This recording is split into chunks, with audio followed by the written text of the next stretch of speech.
paludisme, l'anophilisme, le moustique,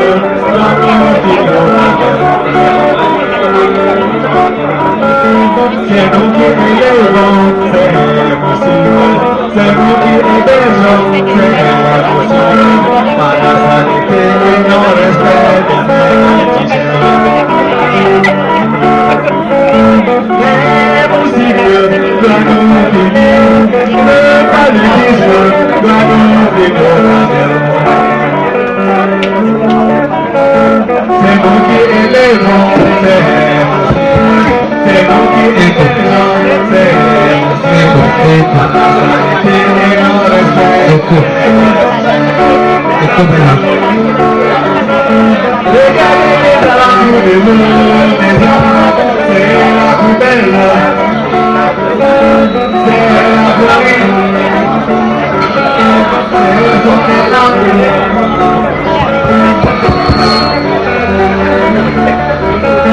C'est la cabine,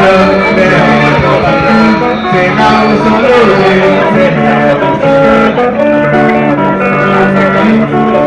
donc si vous êtes aussi qu'elle imprégné, c'est bon. Elle vous demande de respecter les règles d'hygiène.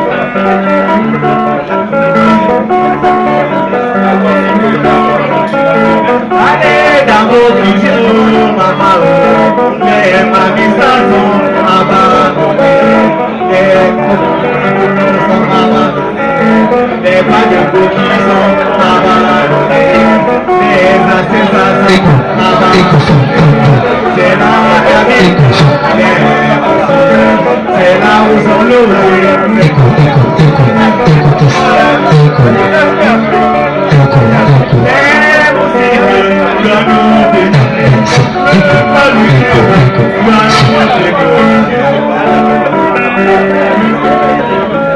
C'est nous qui hébergeons, c'est nous qui élevons, par la sanité et non respect des allez dans les chambres des enfants, danser tout les vieux habits sont entassés là-bas, les vieux cahiers sont entassés là-bas, c'est là où habite les possibles, c'est là où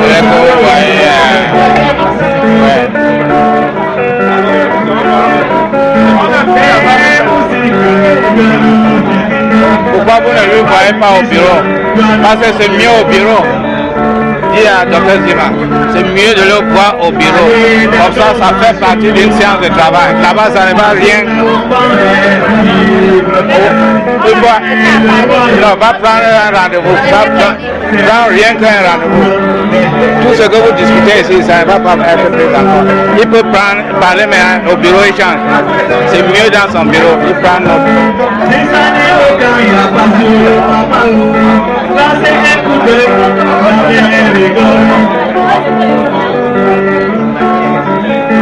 Des chaînes de moutons sont là-bas, des chaînes de voitures sont là-bas, c'est la cabine, mais c'est là où sont logés,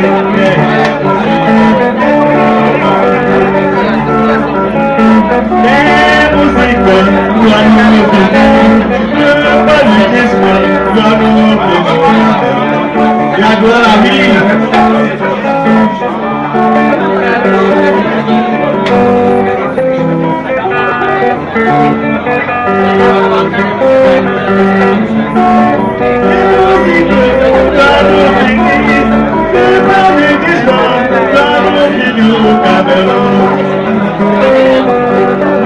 Trois étudiants qui sont prêts pour soutenir leur mémoire, leurs travaux de fin d'études.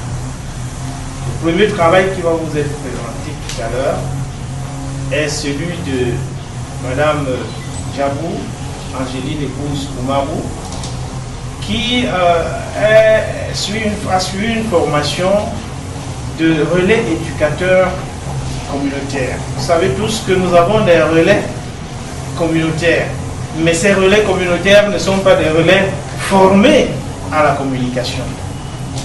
Alors nous avons entrepris de former les relais en communication, des gens donc qui savent ce que c'est que communiquer, comment on communique et ainsi de suite. Et cette dame qui va s'entretenir avec vous tout à l'heure a eu à travailler pendant longtemps au district de santé de Deilo dans le cadre de la vaccination.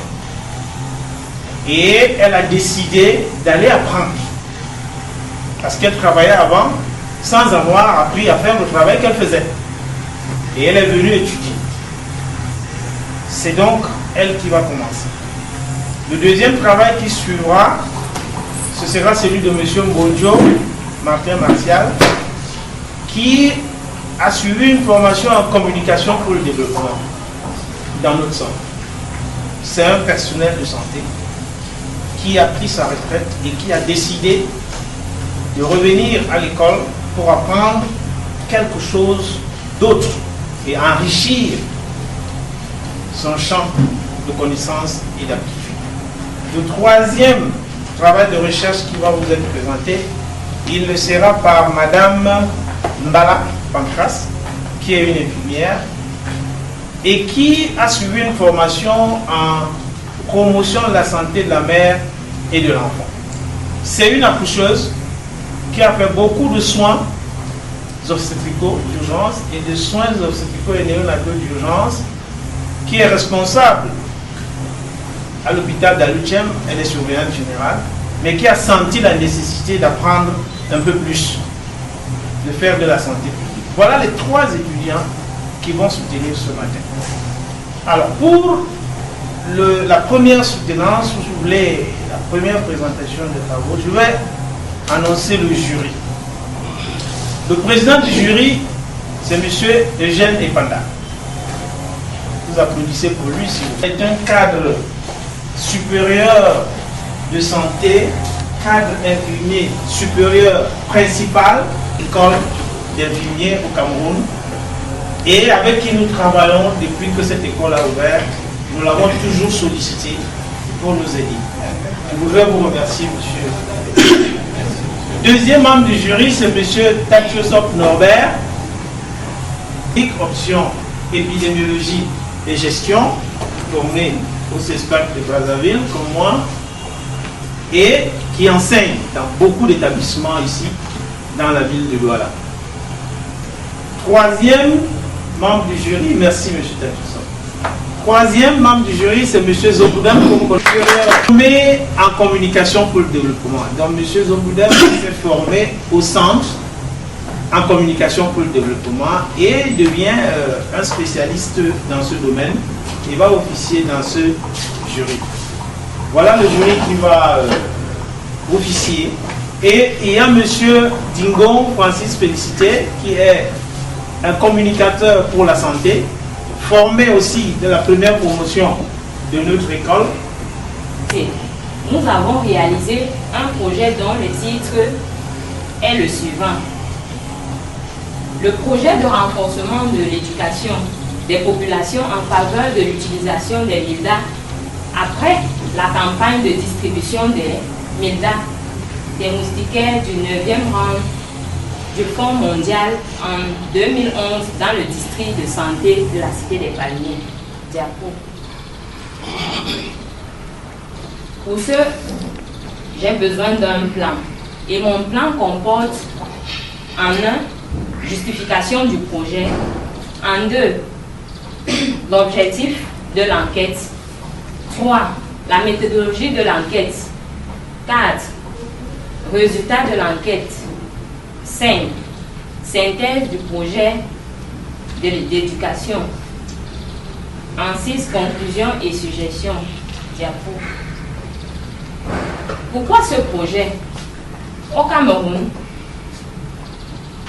le paludisme est une maladie endémique. Toute la population générale est touchée. Malgré l'action entreprise pour réduire l'ampleur de cette maladie, elle continue de faire des ravages dans la population et impacte négative situation socio-économique du pays. Face à cette maladie, le programme national de lutte contre le paludisme s'est engagé à soutenir financièrement le Fonds mondial dans l'accentuation de lutte contre le paludisme pour un impact d'ici 2015. Les résultats obtenus dans le district de santé de la Cité des Palmiers sont les suivants. Le moyen régional, le taux de distribution des MILDA par rapport aux ménages visités est de 85%. Il est proche de la moyenne régionale qui est de 87,2%. Le taux de distribution des MILDA n'est que de 65%. Le taux d'installation des moustiquaires est de 53%.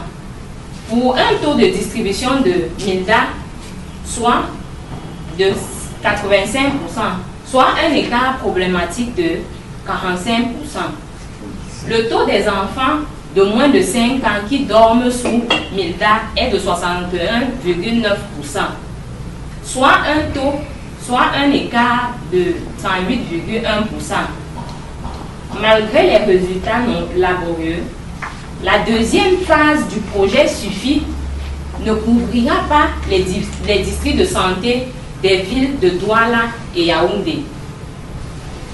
Face à cette situation, nous avons, dans le cadre de notre stage professionnel, décidé de mener une enquête communautaire en vue de proposer un projet de renforcement de l'éducation des populations. Diapo.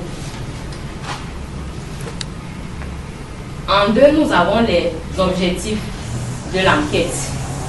1. Identifier les responsables des ménages en tenant compte des spécificités liées à la taille des ménages, leur unité de couchage, le nombre de personnes cibles. 2.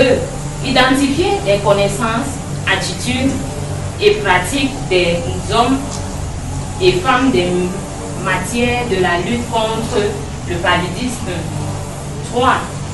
Évaluer l'offre de services en matière de lutte contre le paludisme. 4. Identifier les besoins éducationnels des populations relatives à la lutte contre le paludisme en vue de l'élaboration d'un projet d'éducation pour la santé. Diapo. Et en 3, nous avons la méthodologie de l'enquête. La méthode de sondage aléatoire simple a guidé à tirer 6 aires de santé sur 8 que compte le district de santé de la Cité des Palmiers. Diapo. 5. Les résultats. Pendant notre enquête, nous avons visité 20 ménages, rencontré 20 responsables des ménages, dont 16 de sexe féminin et 4 de sexe masculin. Le taux de distribution des MILDA par rapport aux ménages visités est de 85%, proche de la moyenne régionale qui est de 87,2%. Le taux de disponibilité des MILDA n'est que de 65%. Le taux d'installation des moustiquaires est de 53%. Pour un taux de distribution des MILDA de 85%, soit un écart problématique de 47%. Le taux des enfants de moins de 5 ans qui dorment sous MILDA est de 61,9%, soit un écart de 38,1%.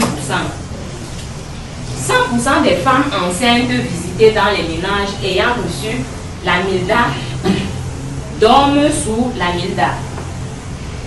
En résumé, le taux de distribution des MILDA n'est que de 65%, soit un écart de 35% par rapport au taux de distribution. Le taux d'installation des moustiquaires est de 53% par rapport pour un taux de distribution des MILDA de 85%, soit un écart problématique de 47%. 100% des répondants déclarent être convaincus que la MILDA est le moyen le plus sûr de prévention contre le paludisme. 100% des répondants disposés à encourager les populations sur la qualité, sur leur quartier à dormir sous la milda. En somme, les connaissances, les attitudes des parents sont bonnes. Mais il y a un problème au niveau des pratiques, plus spécifiquement sur la disponibilité de l'utilisation. L'offre de services est appréciée par la population. Diapo.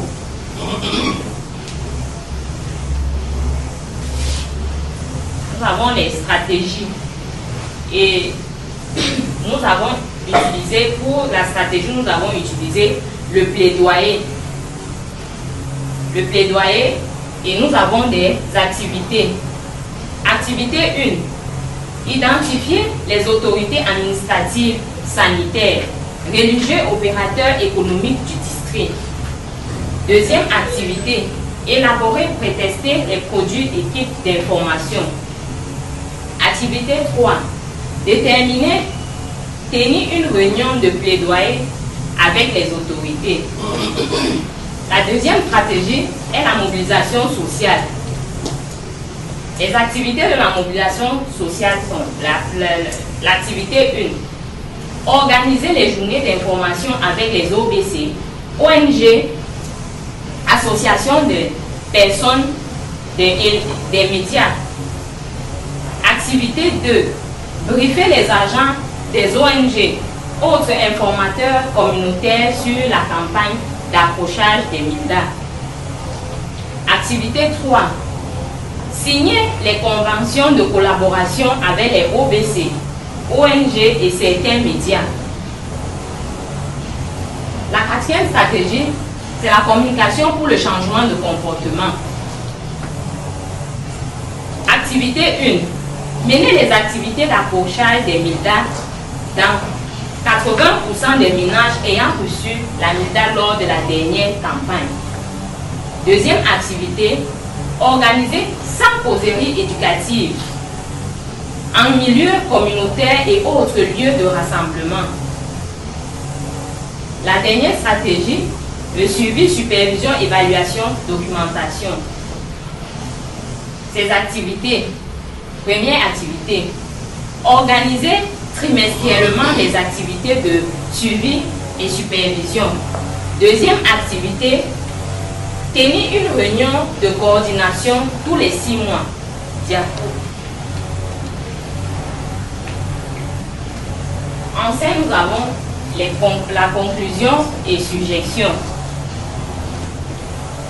Le présent projet intervient au Cameroun où le Fonds mondial de lutte contre le sida, la tuberculose et le paludisme vient de décider que la deuxième phase du projet suffit, Scale of Malaria Control for Impact, ne couvrira pas le district de santé des 2 grandes villes. Et la ville de Douala et Yaoundé. On pourrait s'attendre à une forte régression des performances du programme de ces villes au cours des années 2014-2015 si rien n'est fait pour compenser cette suspension. C'est à ce titre que nous avons opté de porter le présent projet de développement communautaire sur le renforcement de l'éducation pour la santé en faveur de l'utilisation des MILDA dans le district de la Cité des Palmiers.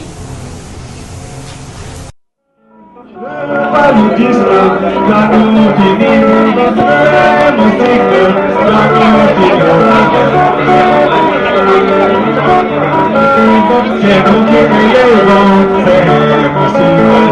C'est nous qui hébergeons, c'est possible. Par la sanité et non respect des c'est possible, doit nous finir. Le paludisme doit nous finir. C'est nous qui élevons. c'est nous qui écoutons, c'est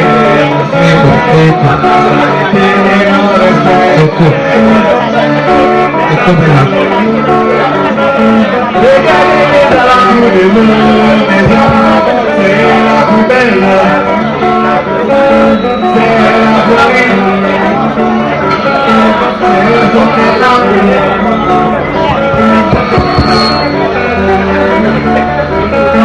C'est la cabine, c'est là où sont logés.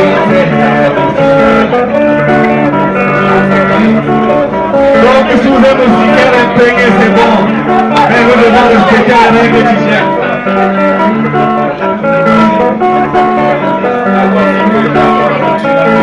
Allez dans vos cuisines, maman, les mamies sont abandonnées.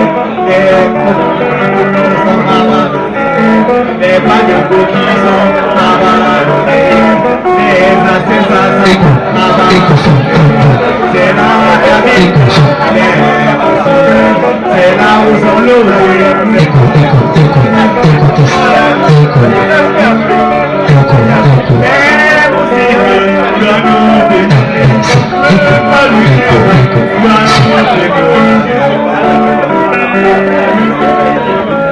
C'est nous qui hébergeons, c'est nous qui élevons, par la sanité et non respect des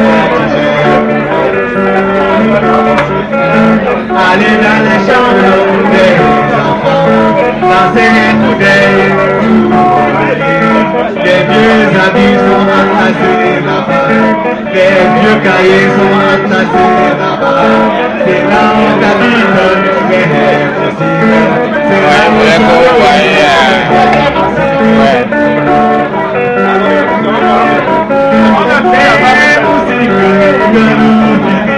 pourquoi vous ne le voyez pas au bureau? Parce que c'est mieux au bureau. Dit à Dr Zima, c'est mieux de le voir au bureau. Comme ça fait partie d'une séance de travail. Là-bas, ça ne va rien. Il va prendre un rendez-vous. Prends rien qu'un rendez-vous. Tout ce que vous discutez ici, ça ne va pas être pris d'accord. Il peut parler, mais au bureau, il change. C'est mieux dans son bureau. Il prend notre.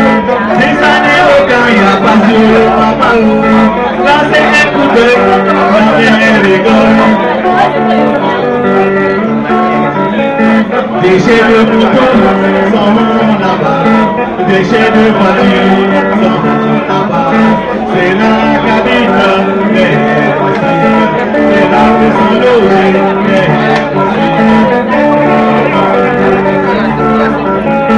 les musiques doivent nous bénir, le politisme doit nous bénir. La gloire à la vie.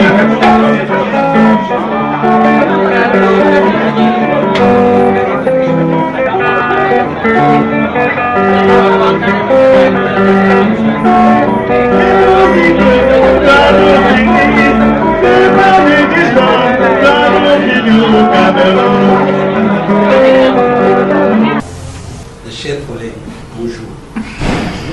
En vue de l'obtention du certificat de qualification en management des projets communautaires, option cadre en communication pour le développement appliqué à la santé, nous avons réalisé un travail dont le thème est analyse de la mise en œuvre de la composante plaidoyer et communication pour le changement de comportement du projet Scaling Up Malaria Control for Impact dans la région du littoral au Cameroun. Pour réaliser ce travail, il nous a fallu établir un plan. 1. L'énoncé du problème. 2. But et questions de recherche. 3. Objectifs de l'étude. 4. Méthodologie de l'étude. Résultats de l'étude. Synthèse et discussion des résultats. Suggestions et recommandations. Diapo. L'énoncé du problème. Le palu est la maladie parasitaire la plus répandue dans le monde et constitue un risque majeur pour la moitié de la population mondiale. 90% des décès dus au paludisme surviennent en Afrique. Au Cameroun, le paludisme demeure l'endémie majeure et la première cause des maladies et des décès dans les groupes vulnérables. Diapo. Le but est à question de recherche. Le but de l'étude était de contribuer à la réduction de la morbidité et de la mortalité liée au paludisme par le renforcement de la composante plaidoyer et communication pour le changement de comportement dans la mise en œuvre du projet SUFI dans la région du littoral. On a abouti à une question de recherche qui est la suivante. Quel est le niveau de la mise en œuvre des activités de la composante plaidoyer et communication pour le changement de comportement du projet SUFI dans la région du littoral? Diapo. Pour accompagner notre étude, il a fallu réaliser certains objectifs. L'objectif général était d'analyser le niveau de la mise en œuvre de la composante plaidoyer et communication pour le changement de comportement du projet SUFI en vue de proposer des stratégies et actions visant à la renforcer. Objectif spécifique. Élaborer à partir de la documentation une synthèse des objectifs et des activités du volet plaidoyer et communication pour le changement du comportement du projet SUFI. 2. Analyser sur la base des entretiens exploratoires et des rapports d'activité la mise en œuvre de la composante. 3. Analyser les forces, les faiblesses, les opportunités et les menaces de la composante pour le changement de comportement du projet SUFI. 4. Proposer des mesures visant à renforcer l'efficacité de la composante plaidoyer pour le changement de comportement du projet SUFI. Diapo. Pour faire ce travail, il fallait une méthodologie et elle nous a permis à réaliser une étude exploratoire de type qualitatif. L'outil principal de collecte de données était un guide d'entretien qui a permis de mener des entretiens approfondis afin de recueillir des informations utiles auprès des informateurs clés. Les résultats de l'étude. Résultats en rapport à l'objectif 1. Pour les objectifs du plaidoyer, au moins 80% des leaders répertoriés de tous ordres sont impliqués dans la lutte contre le paludisme d'ici 2015. 2. Appuyer la formation des leaders d'opinion au plaidoyer pour la lutte contre le paludisme. Pour les objectifs de la communication pour le changement de comportement. Au moins 80% des ménages camerounais adoptent les comportements en faveur de la lutte contre le paludisme à travers la communication média et interpersonnelle.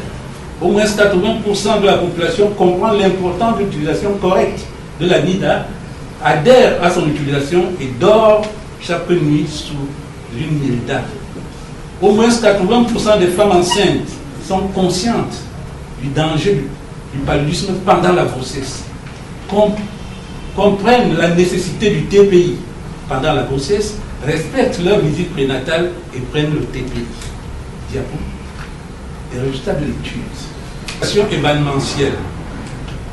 30 jours de diffusion de messages par 3 chaînes TV et 30 stations radio. Activité de sensibilisation et de la communication pour le changement de comportement. La communication pour le changement de comportement et la sensibilisation avec la distribution de 2400 dépliants dans les formations sanitaires. Sensibilisation de proximité par les ODC. Activité de communication mass média, la diffusion des spots et micro-programmes sur la télé et la radio. Les résultats de l'étude en rapport avec l'objectif 3. Les forces, les faiblesses, les opportunités et les menaces. La capacité, les forces, la capacité d'atteindre les cibles le plus haut niveau.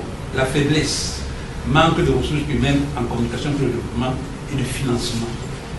L'opportunité, l'implication des partenaires existants des structures de capacitation des leaders communautaires. La menace, l'arrêt de financement et la résistance des populations aux activités de santé. Synthèse et discussion des résultats. En rapport avec l'objectif 1, la documentation de la composante plaidoyer et communication du projet de SUFI est riche et comporte des stratégies et des actions envisagées dont l'opérationnalité a été jusqu'ici faible à tous les niveaux de la pyramide sanitaire. 2. Malgré la cohérence des actions et des stratégies au niveau central, l'opérationnalité des dites activités demeure faible à tous les niveaux de la pyramide sanitaire, notamment au niveau opérationnel.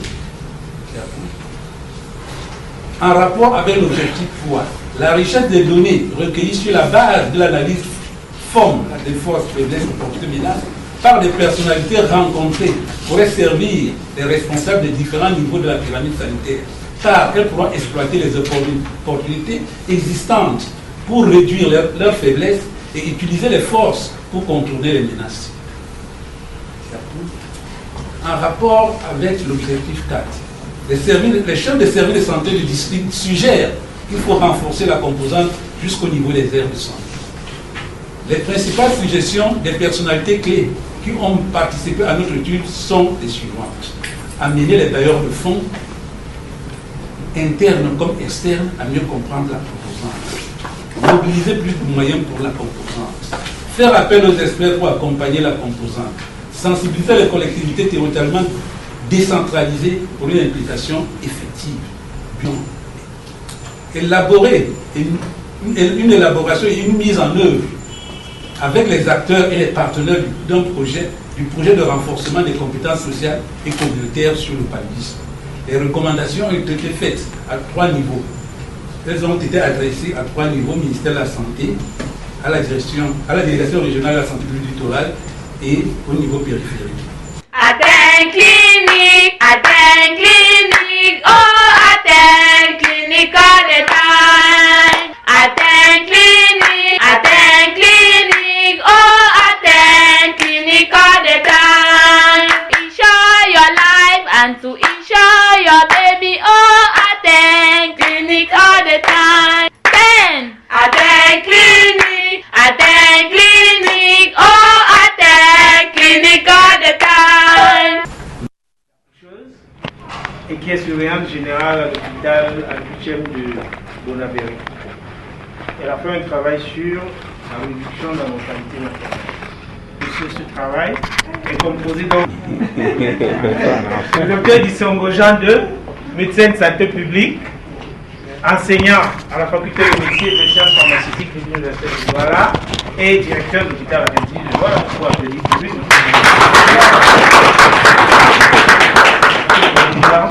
Bienvenue.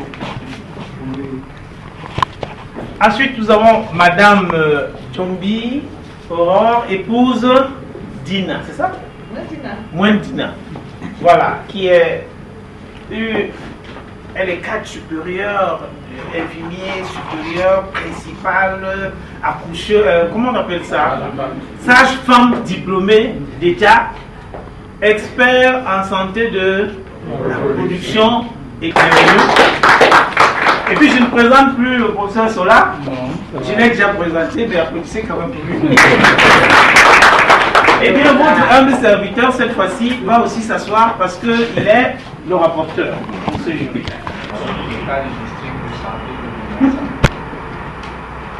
Chers invités, chers collaborateurs, chers collègues, bonsoir. Je me nomme Madame Bala Pancras, apprenante au centre de formation BCH, PTC. J'ai un réel plaisir en ce soir de partager avec vous mes travaux de fin de formation qui seront sanctionnés par un certificat de qualification professionnelle. Sur ce, le thème retenu: analyse de l'opérationnalité de la réponse stratégique à la mortalité maternelle au Cameroun, cas du district de santé de Bonassama, dans la région du littoral. Diapo. Recherche, objectif de recherche, méthodologie, recherche. Dans l'énoncé du problème, qu'est-ce qui nous marque? La santé de la mère et de l'enfant sont une préoccupation majeure. Les problèmes de la santé, autant pour moi, les problèmes de la santé de la mère et de l'enfant sont une préoccupation majeure de la santé publique dans le monde. Une grossesse sur 5 ans est mortelle au Cameroun. Nous n'avons qu'à voir des chiffres. Entre 1998 et 2004, le ratio est passé de 430 à 669 décès pour 100 000 naissances vivantes. Et d'après les enquêtes démographiques de santé au Cameroun 2011, ce ratio, au lieu que ça baisse, il est toujours croissant. Et il passe de 669 à 785 diapos. Nous nous sommes posé la question. Nous nous sommes fixés les objectifs. Et comme objectif général, Analyser l'opérationnalité de la réponse stratégique à la mortalité maternelle en vue de proposer des mesures visant l'accélération de la réduction des décès des mères au Cameroun. Diapo. Et comme objectif spécifique, bien entendu, 1. Identifier à partir de la documentation existante les déterminants de la mortalité maternelle. En 2. Identifier les stratégies et actions envisagées pour répondre à la réduction de la mortalité maternelle au Cameroun. Et en 3. Analyser l'état de mise en œuvre des stratégies et actions pour réduire la mortalité, celle d'utiliser une étude documentaire et les entretiens exploratoires avec les informateurs clés. La sélection des cibles à utiliser ici, c'est la méthode d'échantillonnage non probabiliste de type intentionnel basée sur le choix consciencieux du chercheur d'introduire dans sa population d'études des personnes ayant certaines caractéristiques spécifiques. L'investigatrice a ainsi procédé à l'entretien approfondi auprès des informateurs clés, décideurs ou acteurs maternels au Cameroun. Diapo. Qu'est-ce que nous avons obtenu comme résultat? En rapport avec l'objectif numéro 1, les déterminants de la mortalité maternelle sont constitués par les 3 retards, par les causes directes et les causes indirectes, mais aussi les causes sociétales qui ne bénéficient pas malheureusement d'une réponse orientée vers les communautés au Cameroun. En rapport avec l'objectif numéro 2, les formations des ressources humaines proposées par la CARMA, je veux par là dire la campagne d'accélération pour la réduction de la mortalité maternelle, n'intègre pas la formation des promoteurs de la santé de la mère et de l'enfant, mais met l'accent sur la formation des sages-femmes et autres spécialistes en soins de restauration. Diapo. Par rapport à l'objectif numéro 3, les normes et les modalités prévues dans le cadre institutionnel de mise en œuvre de la feuille de route ne sont pas respectées. Cette situation renforce la persistance des causes de base sociétale liées au non-renforcement des potentialités communautaires. Par rapport à l'objectif numéro 4, les stratégies suggérées par des informateurs clés pour accélérer la réduction de la mortalité maternelle sont énumérées entre autres propositions. L'application des normes de la CARMA et de la feuille de route de la réduction de la mortalité maternelle et promouvoir l'appui des ONG ayant des compétences pour réduire les faiblesses des districts de santé dans certains aspects. Diapo. Pour conclure, les déterminants de la mortalité maternelle sont identifiés à travers l'étude documentaire. Les réponses pour accélérer la réduction de la mortalité en question sont multiples, notamment la réponse politique représentée par la loi cadre dans le domaine de la santé, la loi 96. La réponse stratégique apportée par la stratégie sectorielle de la santé élaborée en 2001. La réponse structurelle ou tactique. Même le maître de l'école, même son taxe, déjà envie de faire un concours aussi pour ne sait pas comment faire. C'est la joie, c'est la gaieté. Et on s'attend à ce qu'elle accouche. Elle rentre à la maison, ça fait la fierté de la dame, de son époux, de son partenaire, de toute la famille et de toute la société, y compris le monde de tout le pays. Alors quand on se rend compte qu'une femme qui a porté sa grossesse pendant 9 mois et à la fin, elle perd sa vie en donnant naissance, c'est ça qui m'a le plus frappé. Et je me dis, si déjà, vu les normes, les actions, les stratégies qui sont déjà mises en place, on peut renforcer également les capacités des individus, des familles, des communautés, c'est-à-dire en agissant en amont, sans toutefois s'attarder, puisqu'on est tous focalisés sur les soins curatifs. Donc on attend sur place à l'hôpital quand les femmes arrivent. On devrait déjà commencer ce travail dans la communauté, avec nos structures de dialogue. Donc on a des leaders qui vont auprès de... Ils sont capacités, nous leur donnons la bonne information. Qu'est-ce qu'ils doivent aller dire à ces femmes? Une femme, quand elle conçoit, elle devrait se présenter à l'hôpital. Une femme en âge de procréer, bien sûr, dès qu'elle conçoit, elle doit se présenter à l'hôpital. Déjà, quand elle arrive, ce n'est pas seulement, on ne va pas seulement se limiter à sa grossesse. Il faut déjà confirmer. Ce n'est pas tout retard qui veut dire grossesse. Confirmer sa grossesse, voir s'il y a la détection et la résolution des problèmes. Il y a également la prévention des complications. Il y a également l'accouchement même qui va se passer par un personnel qualifié et par la suite la promotion de la santé. Alors quand cette femme, il faut attendre juste la dernière, elle arrive à l'hôpital, elle n'a pas toutes ses connaissances, il y a de quoi, les signes de danger peuvent même passer inaperçus, elle ne sait pas quand est-ce qu'elle devrait se présenter à l'hôpital en cas de signes de danger. Je veux par là dire une femme qui a suivi régulièrement ces 4 CPN tels que c'est programmé dans notre contexte et qu'elle n'a pas toutes ses connaissances.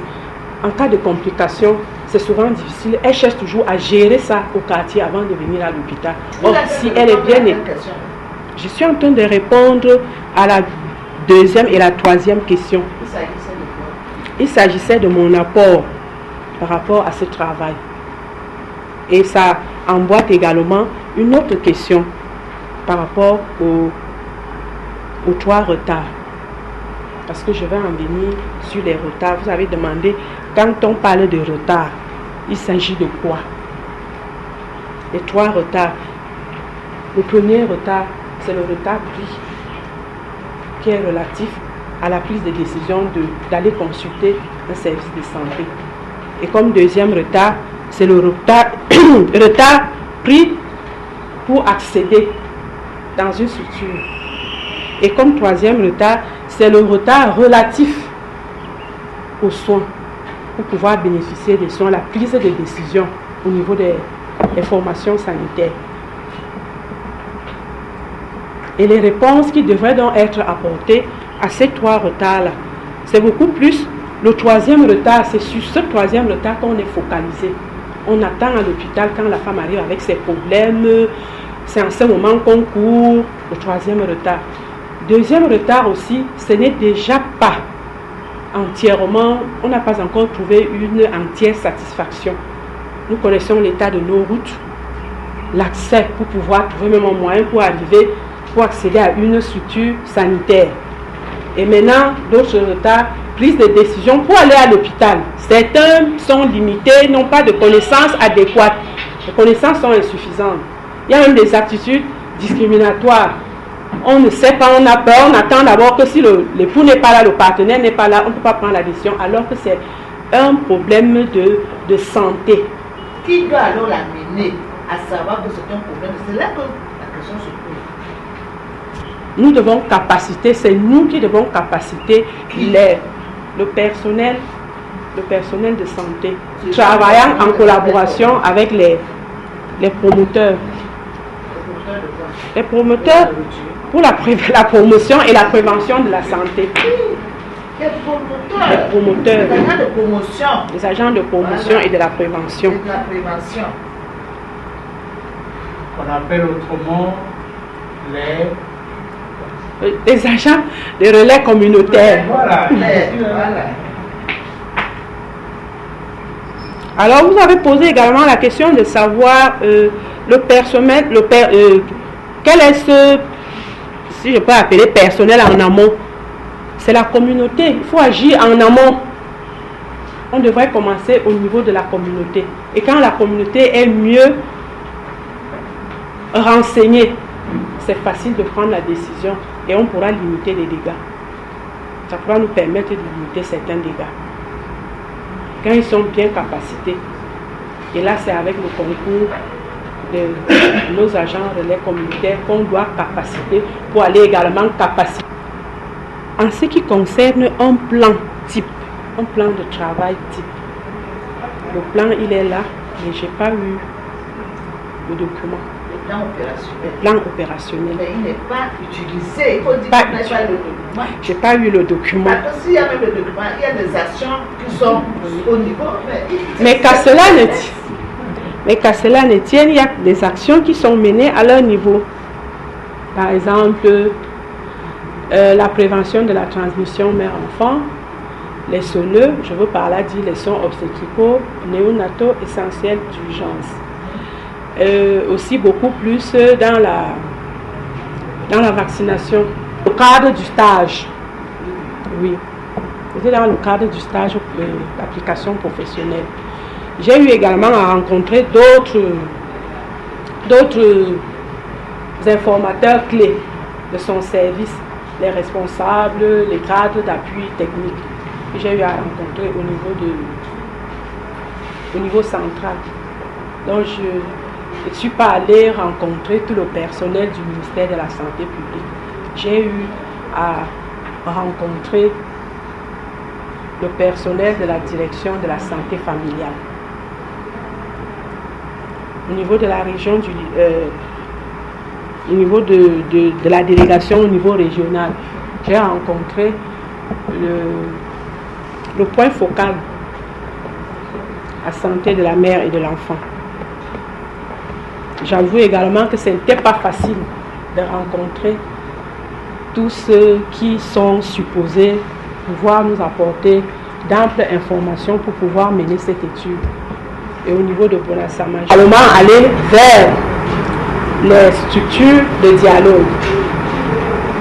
J'ai rencontré le président de COSA, le président de COSADI et certains présidents des organisations de la... Quelques aspects qui ne relèvent pas de Madame Bala et qui relèvent de l'institution qu'il a formée. Parce que l'institution qu'il a formée a adopté certaines normes de travail.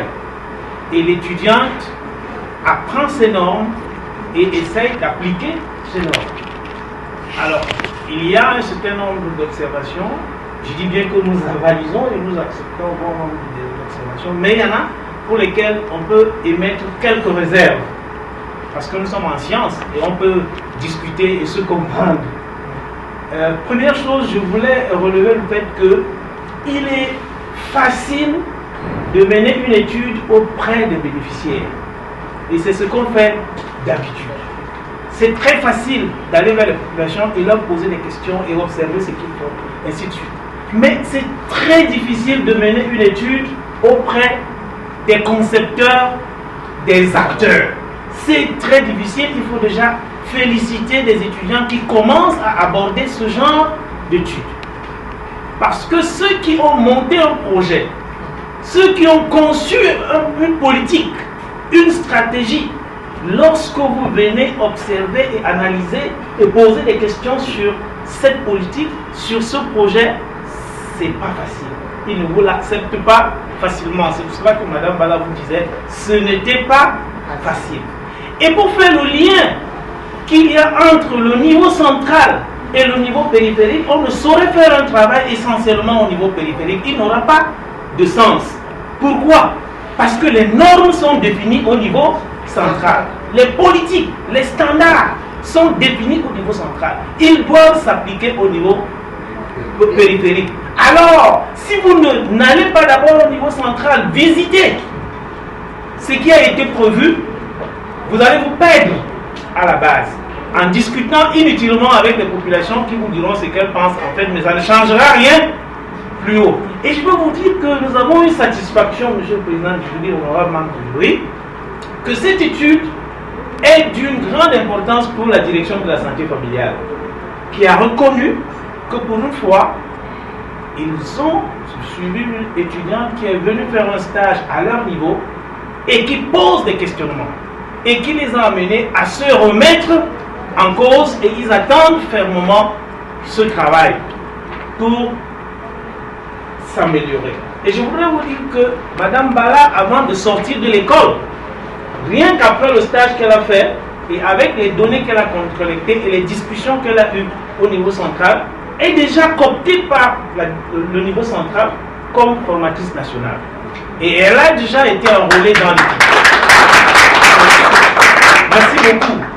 Et pour terminer, Monsieur le Président du jury, je voulais aussi que vous soyez un peu indulgent lorsque vous avez affaire à des travaux de recherche de ce niveau, lorsqu'il faudrait faire la différence entre une analyse et une évaluation. C'est deux choses bien différentes. On sait bien que dans les niveaux taxonomiques, vous avez l'analyse, vous avez la synthèse et à la fin vous avez l'évaluation. Nos étudiants, en réalité, ne font pas l'évaluation. Pour le moment, ils ne font pas l'évaluation. Et même quand on dit qu'on fait l'évaluation, en fait, ce n'est pas l'évaluation. Parce que c'est quand on fait une évaluation, qu'est-ce qu'on évalue? C'est des choses très compliquées. La pertinence, vous voyez, des choses bien compliquées. L'efficacité, vous voyez, plein de choses. L'efficience, c'est des choses qui demandent parfois des calculs à faire. C'est pour cela qu'on se limite aux analyses. Parce qu'une analyse peut amener plus tard à faire une évaluation. Donc j'attire seulement un peu l'attention du jury pour ne pas être rude et dur dans cette distinction et considérer que au niveau de travail où nous sommes, nos étudiants font des analyses et plus tard ils pourront aborder des études évaluatives. Je voulais terminer aussi par rapport à tout ce qui a trait au cadre théorique. Qu'on fasse une bonne distinction entre un cadre théorique et un cadre opérationnel. Le cadre théorique, c'est les référentiels. C'est les référentiels. Lorsque je fais un travail, je me réfère à quoi? Je me réfère à quel auteur? Je me réfère à quel autre travail qui a été fait? Quelles sont les normes? Quels sont les standards qui ont été édictés? Et je vais me référer à ces standards. Mais maintenant, peut-être, lorsqu'on passe à ce qu'on appelle le cadre opérationnel, là on va aller voir qu'est-ce qu'il y a au niveau de là où on met en œuvre. Donc c'est un peu ça la norme que nous avons au niveau de l'établissement avec celui qui dispense le cours de recherche. Je voulais juste relever cela pour que vous compreniez que de toutes les façons, sur certains aspects qui pourraient paraître flous, ce n'est pas l'étudiant, mais c'est les normes de l'établissement. Je vous remercie.